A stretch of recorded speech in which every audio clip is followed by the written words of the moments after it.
The knocking in room 313. The rain had already started when Clara checked into the Harrogate Moat, one of those old roadside places with buzzing neon signs that looked tired of shining. She had been driving for hours, and the storm rolling in made the decision easy. One night, some sleep, and she'd be gone before sunrise. The woman at the front desk handed her the key without a smile. "Room 313, she said. "End of the hall. If you hear knocking, just ignore it." Clara laughed softly. Is that supposed to be a joke? But the woman didn't answer. She only turned away as if the conversation was over. Clara forced the uneasy feeling down. Old motels, old staff, weird vibes. Nothing she hadn't experienced before while traveling alone. The hallway smelled of damp carpet and old cigarettes. When she reached room 300, the lights flickered, humming like they were trying to speak. She unlocked the door, stepped inside, and froze. The room was cold. Not the kind of cold that comes from a faulty air conditioner, but a deep, layered chill that seemed to cling to her bones. And the wallpaper, dark blue with faded floral patterns, looked scratched, like someone had dragged their fingernails across it. She pushed the door fully open. The scratching stopped. Clara shook it off, dropped her bag on the bed, and collapsed with a sigh. The storm outside worsened, pounding the windows with angry fists of rain. Perfect weather for sleeping, she thought. But then, a slow, deliberate tapping on the wall behind the bed. Clara sat up. The room next door must be occupied, she told herself. Maybe someone needed help. She placed her ear to the wall. Silence. She waited. Nothing. She laughed shakily and returned to bed. This time, it came from the closet. Clara whipped around. The closet door stood half open, a thin line of darkness inside, darker than the unlit room should have been. She grabbed her phone and turned on the flashlight. "Hello?" she said, because silence was worse than any answer. No reply. Step by step, she approached the closet, pushing the door open with her foot. Empty. Only old hangers and the lingering smell of dust. Clara's heart slowed. "You're exhausted," she whispered to herself. "You're hearing things." She shut the closet door. A breath of icy air blew across her neck. Clara spun. No one. Nothing. The knock came again, louder, angrier. This time from inside the walls. Clara backed away until her legs hit the bed.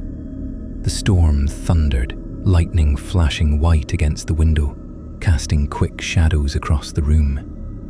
She grabbed her keys. She had to leave. But then her phone buzzed. A text.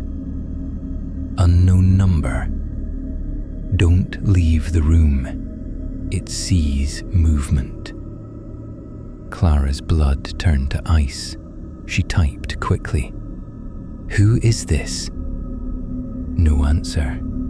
Another knock. This time right against the back of the door she had just closed.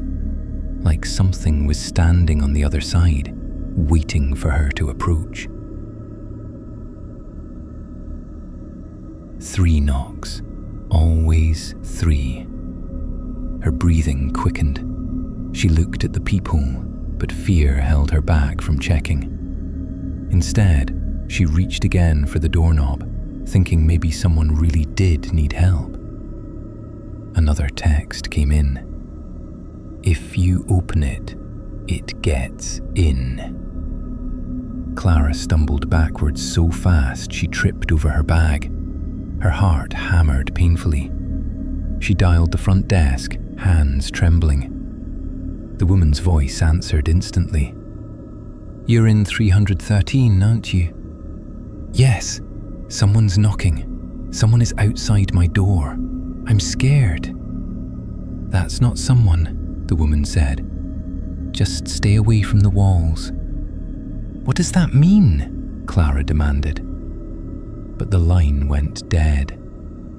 Behind her, the wallpaper began to bulge, just slightly, like something was pressing from the other side.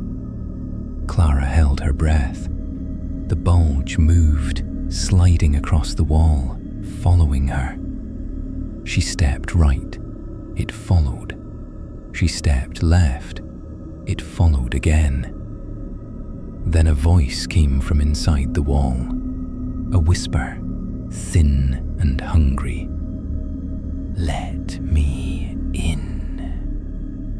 Clara bolted to the door, but before she could unlock it, the knocking erupted violently from all sides. Walls, ceiling, closet, floor, trapping her in a storm of fists. Lightning flashed, and in that split second, she saw it. A dark shape forming under the wallpaper. No face, no eyes, only a wide, stretching mouth pressing outward, smiling too big for any human. The door behind her unlocked itself, slowly, quietly, as if welcoming something inside. Clara screamed and lunged for the window. She threw it open, rain slashing across her face, and climbed out just as the lights in room 313 flickered violently. Something moved toward her from inside. Something fast. Clara didn't look back. She ran barefoot across the gravel, all the way to her car, and sped off into the storm. She didn't stop for miles. At dawn, she finally checked her phone. A new message, one she hadn't noticed before. It was from the motel. "Checkout complete. See you again, Clara. Room 313. Always remembers."